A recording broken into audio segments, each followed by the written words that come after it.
Welcome back. Well, a lot of headlines coming in from the world of crude because remember, it had seen the biggest decline that we have seen in 34 years, a 10-day falling session and falling to a level of close to $69 per barrel. But it's now back above that $71 per barrel mark after there were some comments from some of the OPEC members regarding some production cuts expected because 2019 is expected to be in an oversupply zone. Manisha Gupta joins us to tell us more updates coming in from that space. Manisha, good morning. Over to you. Absolutely. There's plenty happening when it comes to crude and the headlines there. To begin with, you really have to look at the OPEC and the OPEC meeting, really, where Saudi Arabia has talked about increasing supplies as they get into the month of December. And that really sets pace for 2019 when the OPEC on a policy. That meeting is happening on December 6th and 7th when OPEC and allies will talk about the output policy for the next year. So the expectation is that 1.8 million barrels per day of a cut, which has continued for all of 2017 and 2018, will be carried on in 2019 as well. And that really finally seems to be giving some support to the prices. As you rightly pointed out, we have seen 20% of decline in the crude oil prices in last 1 month, and that is after increase in supplies from US, Russia and Saudi Arabia, and then a generous waiver on the Iran consumers coming in from US. That really led to a lot of speculative selling and winding of long positions. The markets also are looking at the US rig count, which is the highest since March 2015. The US output is at record highs, so that is something that will continue to put pressure. But if you look at the OPEC and the allies actually making the right statements about cutting more output going forward, you are looking at some of the support coming in for the crude oil prices yet again. Okay, all right.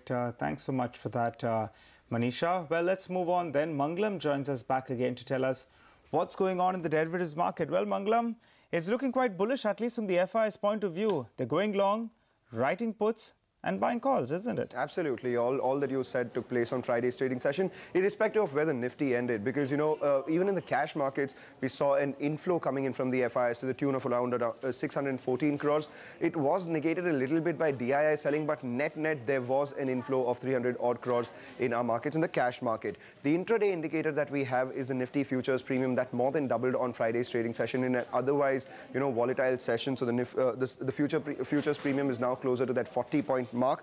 The FIs, they bought about 650 crores in index futures, close to around 10,000 long positions added. This compares with about 2,000 short positions. And the FIs, we've been talking about them being net short from the start of this series, but that net short position is decreasing. So currently FIs are net long to the tune of 38%. This compares with 29% long exposure when we got into this series. In index options as well, close to around 11,000 long calls were added. More importantly, 18,000 short puts were added. That's telling you that there is support at the lower level. So these are a couple of cues that are coming in from the futures and options space. Thank you, Mangalam, for that. But remember, it's a big day in Supreme Court today as well because the Supreme Court is likely to hear Alok Verma's plea against CVC order, relieving him from active duty from CBI.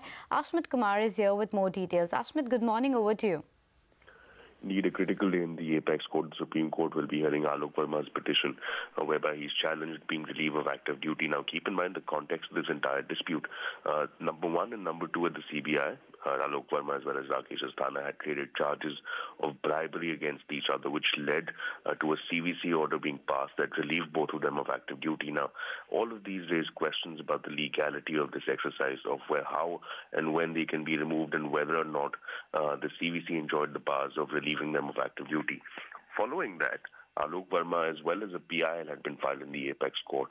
The question raised was quite similar, the process of removal and the powers, whether or not the CVC enjoyed any powers. Now, in response to all of these concerns, the apex court had directed a probe to be conducted by the CVC.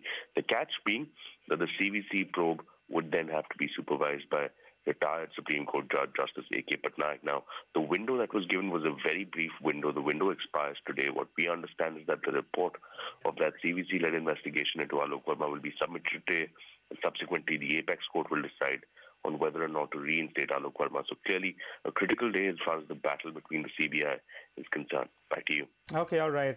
Thanks so much for that, Ashmit.